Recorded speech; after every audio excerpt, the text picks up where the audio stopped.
북한이 3차 핵실험을 강행한 데 이어 추가 핵실험과 무력 도발 가능성을 끊임없이 제기하고 있습니다.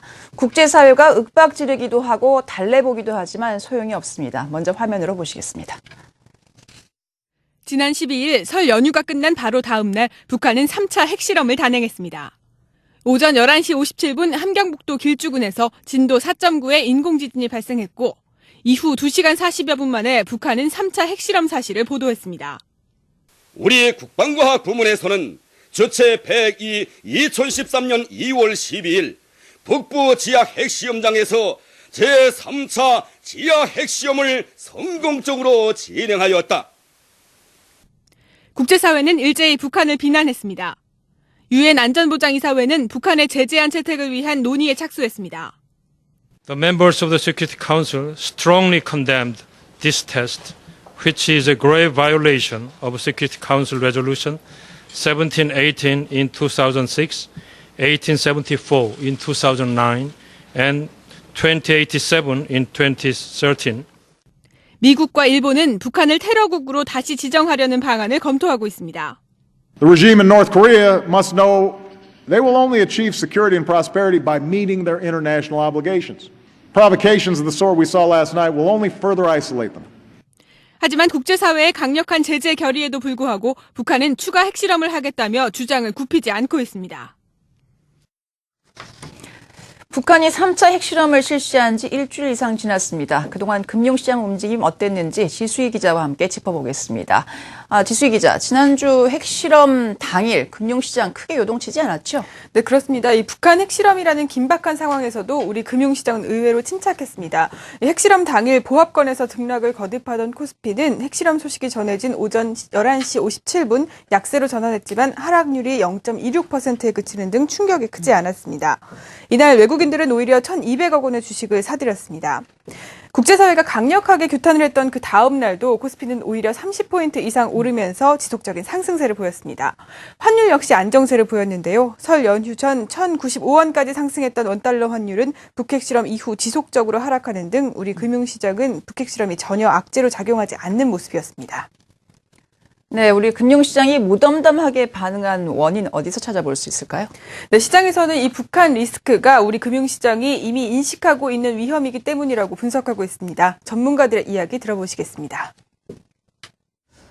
북핵 리스크는 한국 시장에 안고 있는 고유한 리스크고 이미 시장에 반영돼 있다라고 판단하는 것이 좋아 보이고요. 다음에 정치적인 이벤트 같은 경우에는 주식시장에 있어서는 변동성 요인으로만 작동을 한다 이렇게 볼 수 있겠고 과거에 여러 차례 반복되었던 북한과 관련된 리스크에 따른 학습 효과가 가장 컸다고 보고 있는 상황입니다. 물론 여전히 지금 북한이 새로운 제2차 핵실험이라든지 그다음에 미사일 발사 가능성이 여전히 열려 있지만 시장은 거기에 대해서 그렇게 민감하게 반응하지 않고 있는 부분인데 결국에는 북한과 남한이 전면전에 나설 수 있는 가능성이 높아지지 않는 이런 리스크가 높아지지만 않는다고 생각하면 시장의 입장에서는 크게 그것을 부담스러운 요소로 받아들이지 않는 모습이라고 볼 수 있겠습니다.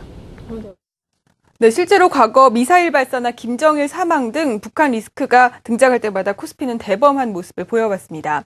지난 2006년 1차 핵실험 때 코스피는 5거래일 만에 핵실험 이전 수준으로 회복했고 또 2009년 2차 핵실험 때는 노무현 대통령 서거 소식과 맞물려서 코스피가 장중 6%까지 떨어졌지만 이내 낙폭을 회복하면서 종가는 0.2% 하락에 그쳤습니다. 네, 이 같은 안정적인 금융시장 흐름 앞으로도 장담할 수 있습니까? 네, 시장에서는 이 정치적 이슈에 크게 흔들리지 않을 것이라는 전망이 많지만 일부에서는 안정세가 오래가지 않을 것이라는 의견도 나오고 있습니다. 이 국제사회에 북한의 대치 상황이 지속될 경우 한반도도 위험에 빠질 수 있기 때문인데요. 이렇게 국제사회가 제재 수위를 높여야 한다고 한 목소리를 내는 가운데 가장 먼저 칼을 빼든 것은 바로 유럽연합입니다. 유럽은 북한에 대해 금융과 무역, 여행 제재를 강화하기로 했는데요. 자세한 내용 화면을 통해서 만나보시겠습니다. EU는 현재 북한에 대해 자산 동결과 무기나 핵 관련 기술 수출 금지 등 경제적인 제재를 취하고 있습니다. 여기에 현지 시각으로 지난 18일 27개국 유럽 외무장관들은 벨기에 브뤼셀에서 회의를 갖고 북한에 대한 제재를 더 강화하기로 합의했습니다. Aber das ist auch für uns Europäer von ganz großer Bedeutung, was auf der koreanischen Halbinsel geschieht. Und hier geht es nicht nur um regionale Aspekte, hier geht es auch um die nukleare Nichtverbreitung. 그동안 대북 제재에 실질적인 키를 쥐고 있는 중국이 쉽사리 움직이고 있지 않은 상황에서 EU가 가장 먼저 북한을 압박한 것입니다. 유럽 주요국들은 우선 북한 국채거래와 유럽 내 은행 신규 지점 개설을 금지시켰고 금과 다이아몬드 같은 귀금속과 핵개발에 사용되는 특정 알루미늄의 거래도 못하게 했습니다. 그 외에도 여행 제한 대상도 추가로 확대하기로 했습니다. 문제는 이런 국제사회의 제재가 강해질수록 한반도의 정세는 더 나빠질 수 있다는 것입니다.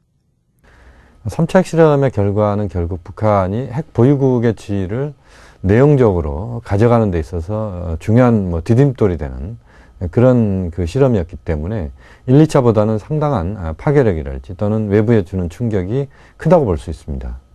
북한 입장에서는 유엔 차원에서의 제재 결의안이 나오면 북한의 반발의 형태가 또 다른 군사적 무력 시위로 나올 가능성이 있다. 4차 핵실험 또는 북한의 그 로켓 기술을 과시할 수 있는. 실제로 북한은 어제 스위스 제네바에서 열린 유엔 군축회의에서 남한을 최종 파괴하겠다는 위협적인 말을 하며 국제사회의 태도 변화를 요구하기도 했습니다. 이렇게 대북 리스크가 악화되면 우리나라 국가 신용 등급에도 부정적입니다. S&P가 작년 9월 14일 날 7년 만에 올린 주 요인이 북한 리스크가 좀 감소됐다라는 게 가장 큰 요인 중에 하나였거든요. 앞으로 컨트리 리스크가 또 재발할 경우에는 강등을 할 수 있다라고 했고 S&P 같은 경우는 무디스나 아니면은 피치와는 달리 북한 리스크를 가장 중요하게 여기는 회사이기 때문에 또 전문가들은 최악의 경우 무력을 사용하는 등 물리적인 싸움으로 번질 수 있다는 조심스러운 예측도 내놓고 있습니다. 네, 국제사회의 제재 수위와 북한의 추가 대응을 당분간 더 지켜봐야 할 것 같은데 앞으로 금융시장 전망 어떻게 보십니까? 네, 금융시장 입장에서만 본다면 이 최악의 상황으로 치닫지 않을 경우 지금처럼 견조한 모습을 이어갈 수 있을 것으로 보입니다. 하지만 우리 정부도 강력하게 제재해야 한다는 것에는 동의하지만 구체적인 시기나 내용 등은 아직까지 나온 것이 없는 상황인데요. 시장에서는 하지만 북핵 문제보다는 2월과 3월 말에 나올 미국의 재정 절벽 협상과 또 엔화 약세 국면이 어떻게 변화할지에 대해서 더 관심을 갖는 것이 중요하다고 분석하고 있습니다. 네, 북한 핵실험 이후 금융시장 동향 짚어봤습니다. 지수희 기자였습니다. 잘 들었습니다.